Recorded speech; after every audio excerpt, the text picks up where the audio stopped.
aking talumpati ay yan na po kagad. Sinabi ko po ay napakaganda. Yun lamang po sa usapin. Doon lamang po sa edad. At yun po talaga ang aming intensyon na bumaba po ito. Dahil sa nakita naman po natin, talagang yung mga nakakagawa po ng krimen ngayon ay nasa ganung edad na po. Huwag niyo pong isipin na ang aking amenda ay para guluhin o sirain. Pananagutan ng mga gumagamit sa bata, Section 20C. Any person who in the commission of a crime makes use, takes advantage of, or profits from the use of children, including any person who abuses his authority over the child, shall be, or instigate the commission of the crime, shall be imposed the penalty prescribed by law for the crime committed in its maximum period.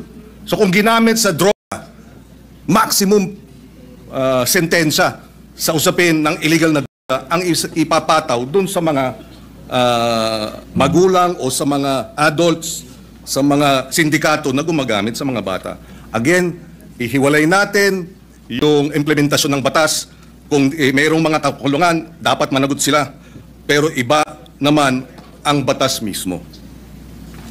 Opo, katulad po ng sinabi ko kanina, wala po akong nakitang hindi maganda po sa batas po na ginawa po ninyo.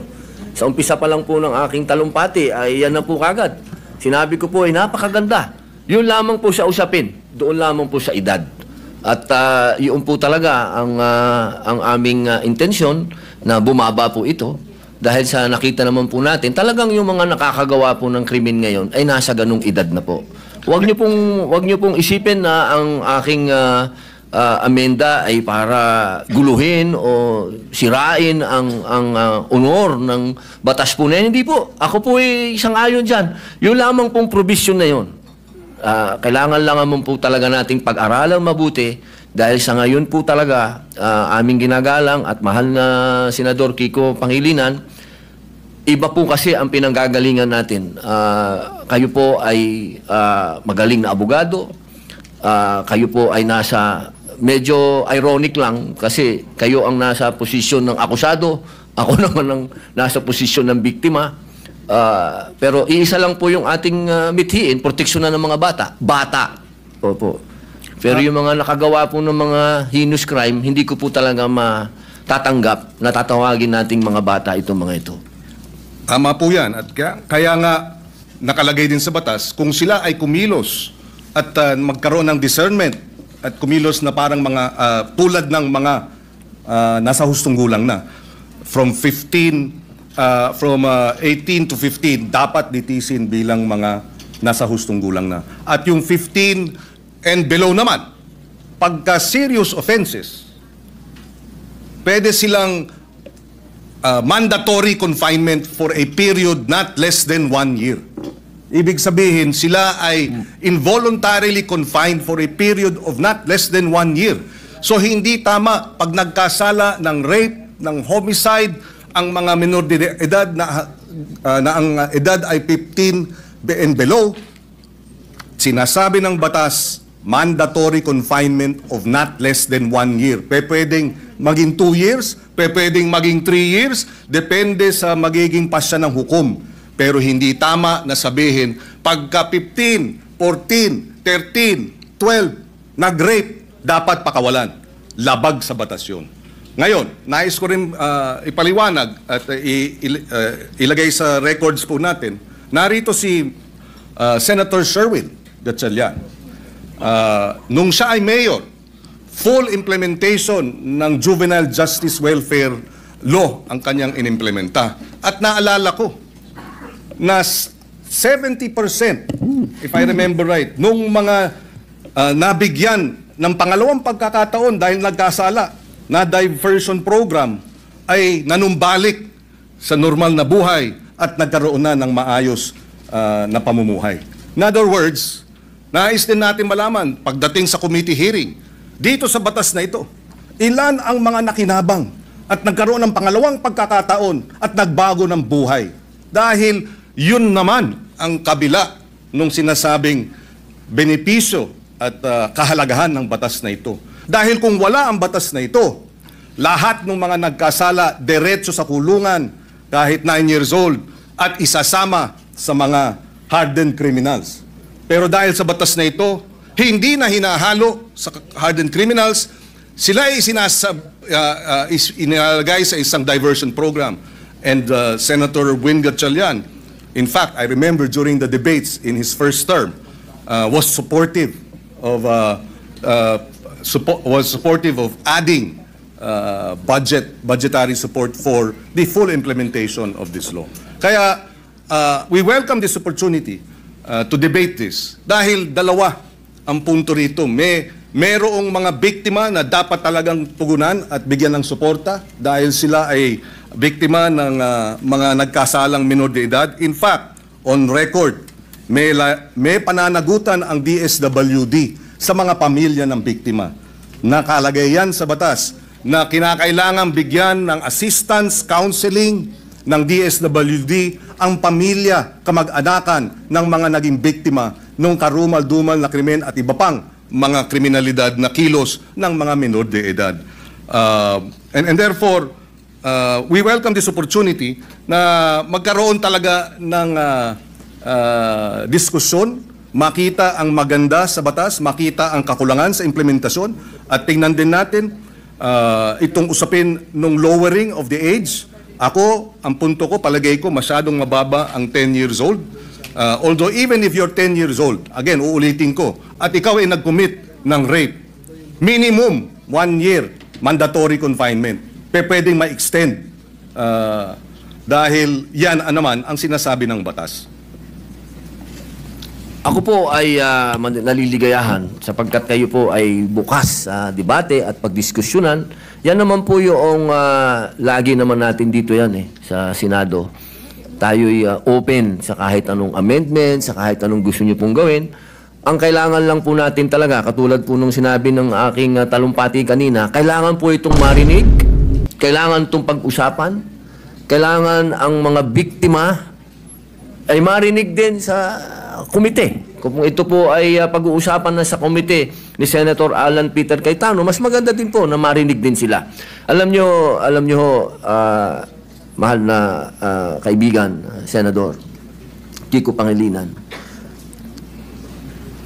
yung pagkakataon na ang kabataan po natin sa ngayon, kapag sila ay nakita nila kasi na tayo easy-easy lang, at alam naman natin na kayo po mismo ang nagsabi, may problema sa implementasyon at napanood pa nila ngayon yan, nako, lalo na naman lalakas po ang mga loob ng mga sindikatong bata.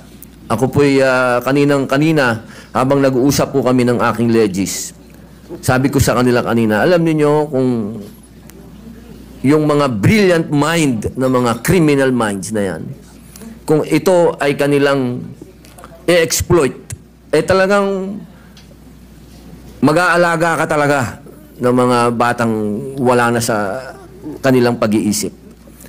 Ito lang pong pagpapababa natin ng edad, ito po ay kailangan meron din tayong ganung warning na sana po buksan din po natin ang isip natin sa usapin ng kailangan na. Hindi po wala kang kailanman nasasabihin sa inyong ako'y kontra sa mga bata o hindi. Doon lang ako sa karumal-dumal, doon lang ako sa hinus. Doon lang ako sa hindi masikmura. Ako na to, ako na po ito, hindi ko masikmura. Si Robin na po ako, Nakita ko na ang worst of the worst. Sabihin nyo na. Pero ako hindi ko masikmura. Yun lang po ang punto ko. Wala ako kahit kailan wala ako ditong kinokontrang personal o wala. Ako kung ano lang ang nasa kalsada, kung ano lang ang nasa 8% ng ating mga taong bayan, kung ano ang nararanasan ng mga naghihikahos sa mga lugar na ang kahirapan po talaga, at ang mga kalukuhan, at ang mga nandyan na ho talaga, ito po inilalatag ko sa inyo. Ako na po yung boses niyan. Kahit po sa sinasabi natin, makukulong yan, madadala doon.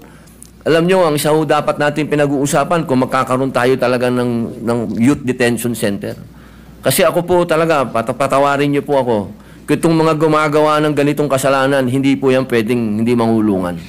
At sinasabi nyo po, nandyan sa batas nyo yan, naniniwala po ako na dapat silang mangulungan talaga. Ang problema, hindi po nangyayari. Hindi po talaga.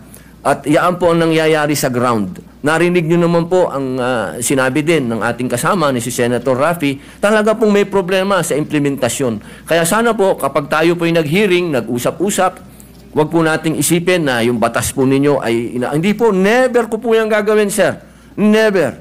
Ako po, gusto ko po magtulungan po tayo para masaayos po natin kung ano ang future ng ating mga kabataan. Kung saan ang direksyon po nila. Katulad po ninyo ako, sumasama po ako sa inyo. Yun lamang po, ang dala ko po sa inyo ay point of view ng ibang naratibo naman. Naratibo po yan ng isang taong nakulong. Nakita ko, mga mata ko, ako po mismo, nung binanggit na ni Senator Bato, kanina, yung patungkol sa mga akyat bahay. Hindi naman po ako naging akyat bahay, pero pag nabasa nyo po yung aking biography, nakita nyo po yan. Talagang nagamit po tayo. Talaga ng mga sindikato. Nung ako'y bata. Kaya alam ko po ang pasikot-sikot talaga ng mentalidad na to. Kaya sana po, sa usapin na yon, makinig din po kayo sa akin. Total, malinaw naman po na tayo po ay binigyan ng pahintulot ng konstitusyon. Ang sabi, hindi naman lahat pwede kayo abogado dyan. May iba't iba kayong pwedeng magsasaka, pwedeng artista, pwedeng ex-convict, dahil naniniwala ang saligang batas na lahat po tayo ay may mako-contribute dito, sa plenaryo na to, dito sa institusyon na to. At ito po ang aking pinaniniwalaan. Ito po siguro ang magiging contribution ko sa inyo. Nasabihin po sa inyo kung ano talaga ang estado ng ating criminal minds. Kasi talaga po yan, talaga po Wala na po tayong magagawa. Tanggapin na natin na nandito yan at paano natin naharapin. Sabi nga po, oo, pwedeng maging deterrent, pwedeng hindi. Ang kailangan lang po talaga ay malinawan natin na may parusa. At sabi naman nyo, sa batas ninyo, malinaw ang parusa. Ang problema po, hindi yan ang nangyayari sa ground. Kaya kailangan po talaga nating rebisahin. Kailangan po natin talagang pag-usapan. Kailangan po nating upuan. Kailangan natin itong pag-usapan ngayon na. Huwag nating i-delay. Ang hinihiling po natin, mag-hearing na. Pag-usapan na po ito dahil nangyayari na po natin. Dahil kailan lang yung rape doon sa Quezon City na pinatay yung bata na 8 years old. Ngayon may kinukwento si General Bato po, si Senator Bato na may pinatay lang na pinasok doon sa bahay, scholar, sinaksak. So, sunod-sunod na po ito, sir. Yun lang po akin na sana ito pong sinabi po ninyo na tatanggapin niyo po lahat. Pag-usapan na po natin sa hearing at dito po sa entablado at magkasundo na po tayo para yung taong bayan po, alam niyo naman po, siguro naman naniniwala naman po ako na pwede tayong mag-meet sa gitna. Pag-usapan natin to. Wala naman pong hindi nakukuha sa pag-uusap. Ang kailangan lamang po, tanggapin natin na may problema sa ngayon ang kabataan dahil sobra na pong bata ang mga nakakagawa ng heinous crimes. Yun lang po yun. Wala po akong gusto sa inyong diskusyonan. No po.